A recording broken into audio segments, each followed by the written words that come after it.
اللہ اللہ اللہ اللہ۔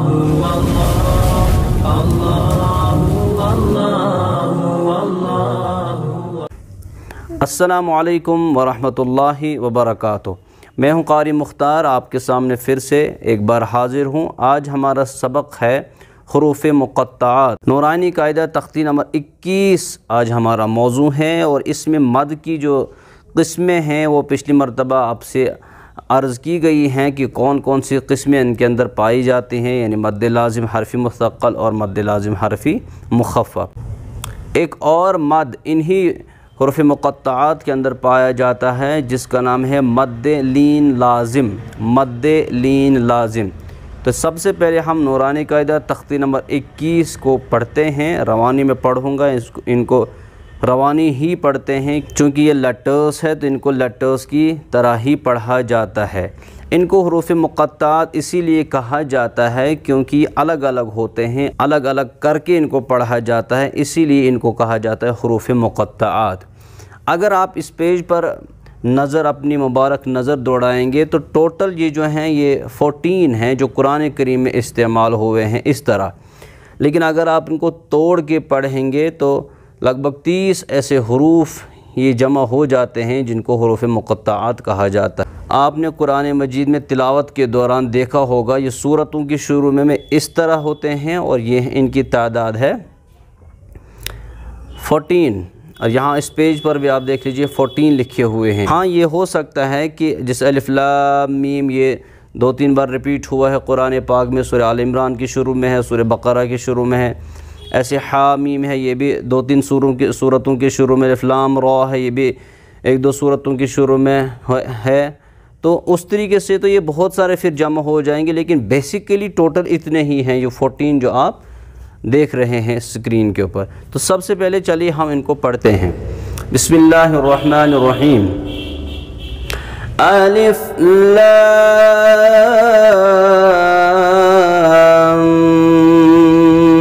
میم، الف لام میم صاد،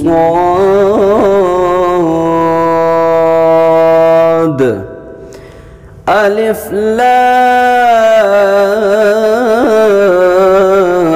را، را چونکہ را کھڑا زبر را ہے، یعنی را الف زبر را، را کھڑا زبر را، اس کو ایک ہی الف کے برابر کھینچ کر پڑھیں گے۔ الف لام میم را،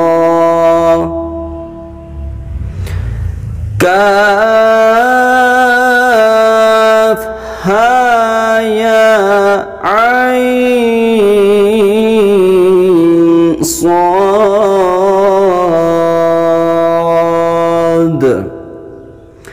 طه طاسیم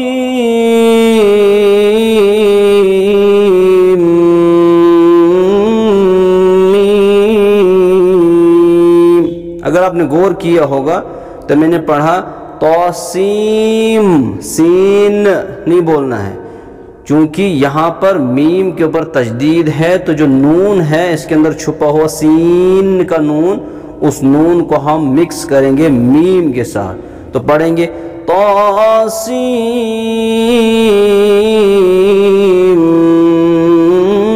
میم، توسین،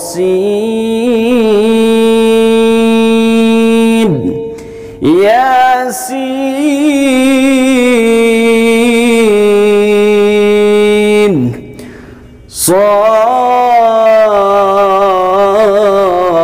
صاد،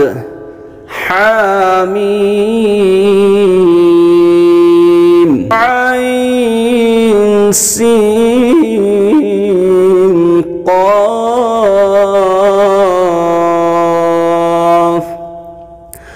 قاف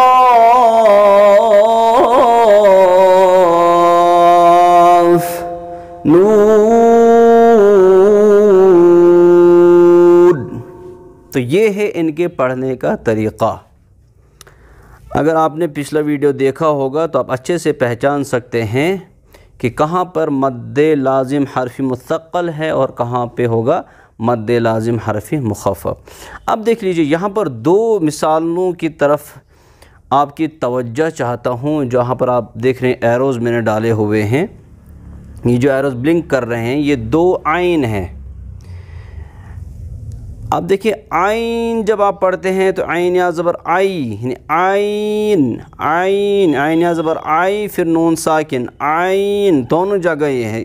یہاں پر آ رہا ہے یا لین، عین، چونکہ یا ساکن سے پہلے زبر آ رہا ہے۔ اگر آپ اس طریقے سے اس کو لکھیں گے عین یا زبر آئی، نون ساکن عین، تو یہ دو عین ہیں ان حروف مقطعات کے اندر۔ ایک کو کہا جاتا ہے، پہلا والا جو عین ہے اس کو کہا جاتا ہے عین مریم، یعنی سورہ مریم کی سٹارٹنگ میں ہے یہ، اور دوسرا جو عین ہے وہ سورہ شورا کی سٹارٹنگ میں ہے تو اس کو کہا جاتا ہے عین شورا۔ ان دونوں جگہوں پہ نارملی اگر آپ جب پڑھتے ہیں لیٹرز کو، الف با تا ثا کو یا تک، تو وہاں پر بھی آپ پڑھتے ہیں عین غین، تو جو عین اور غین یہ دو جگہیں ایسی ہیں، عین اس کو بھی کھینچ کر پڑھنا ہے، غین اس کو بھی کھینچ کر پڑھنا ہے۔ ان جگہوں پہ کون سا مد پایا جاتا ہے؟ اس کو کہا جاتا ہے مد لین لازم۔ مد لین لازم مطلب کیا ہوا؟ مد لین مطلب ایسا مد جو حروف لین کے بعد جزم والا حرف آ رہا ہو، حروف مدہ کے بعد ہی۔ مد لازم کی جتنی بھی قسمیں ہیں ان کا تعلق کن کے ساتھ ہے؟ حروف مدہ، الف مدہ، یا مدہ، واو مدہ، آ ای او، لیکن یہاں پر کس کے ساتھ تعلق ہے؟ آئی آئی آئی بائی تائی سا، یا لین ہے یہاں پہ۔ تو جب یا لین کے بعد حرف میں، اور یہ ایک ہی حرف ہے پورے قرآن میں، عین، دو جگہ پر آیا ہے، غین تو نہیں آیا ہے، صرف عین ہے، حرف ہے یہ ٹوٹل، کیا ہے یہ؟ حرف، عین ایک لیٹر ہے۔ تو حرف میں حروف لین کے بعد جو نون آیا ہے اس کے اوپر سکون اصلی ہے، وہ ساکن ہے۔ حروف لین کا سبق آلریڈی ہم پڑھ چکے ہیں، میں لنک دے رہا ہوں ڈسکرپشن میں، آپ وہ حروف لین کے بارے میں تفصیلاً پڑھ سکتے ہیں، ویڈیو وہ دیکھ سکتے ہیں ہمارے چینل پہ۔ تو یاد رکھ لیجئے کسے کہا جاتا ہے مد لین لازم؟ جب حروف لین کے بعد حرف میں، اور حرف کتنے ہیں ٹوٹل؟ ایک ہی ہے، وہ ہے پورے قرآن میں دو جگہ، سورہ مریم کی سٹارٹنگ میں جو کاف ہا یا عین صاد، اور سورہ شورا کی سٹارٹ میں حامیم عین سین قاف۔ دو ہی جگہ یہ آپ کو سمجھنا اور یاد رکھنا بہت آسان ہے۔ دونوں جگہوں پہ کون سا مد ہے؟ مد لین لازم، جہاں پر حرف میں یا لین کے بعد، یعنی حرف لین کے بعد سکون اصلی ہے۔ آئی ہوپ کہ آپ کو یہ سمجھ میں آ گیا ہوگا۔ اب اس کی مقدار کی بات کرتے ہیں، کتنا اس کو کھینچنا چاہیے۔ تو دیکھیے کتابوں کے اندر لکھا ہے کہ اس کو بھی مد لازم کی طرح 3 سے لے کر 5 سیکنڈز تک کھینچ کر پڑھنا چاہیے، بٹ اس میں طول اینڈ توسط ہے، قصر اس میں ضعیف ہے۔ طول اور توسط کا مطلب ہوا، طول مطلب ہوا 3 سے لے کر 5 الف تک، اور توسط کا مطلب ہوا 2.5 سے لے کر 4 الف تک۔ قصر مطلب ہوتا ہے 1 الف کے برابر کھینچنا، جیسے با زبر با۔ تو اگر ہم اس میں قصر کرتے ہیں تو کیا پڑھیں گے؟ عین۔ لیکن اس کے متعلق جو ہمارے قاری حضرات ہیں، قرات کے جو بڑے امام ہیں، وہ کہتے ہیں اس میں یہ ضعیف ہے، یعنی اتنا کم کر کے اس مد لین لازم کو کھینچنا نہیں چاہیے، بلکہ کم سے کم 2.5 سے لے کر 4 سیکنڈ یا 3 سیکنڈ سے لے کر برابر 5 سیکنڈز تک اس کو کھینچنا چاہیے۔ تو یہ تھا مد لین لازم۔ تو آج کے لیے اتنا ہی۔ آئی ہوپ کہ آپ کو یہ سمجھ میں آ گیا ہوگا۔ جاتے جاتے آپ سے گزارش ہے کہ ہماری چینل قرآن فار کڈس کو سبسکرائب کریں اور بیل آئیکن کو آل کر دیں، تاکہ ہماری ساری ویڈیوز آپ تک فوراً پہنچ جائیں جیسے ہم ان کو اپلوڈ کرتے ہیں۔ اس سے ہماری حوصلہ افزائی ہوتی ہے۔ والسلام علیکم ورحمۃ اللہ وبرکاتہ۔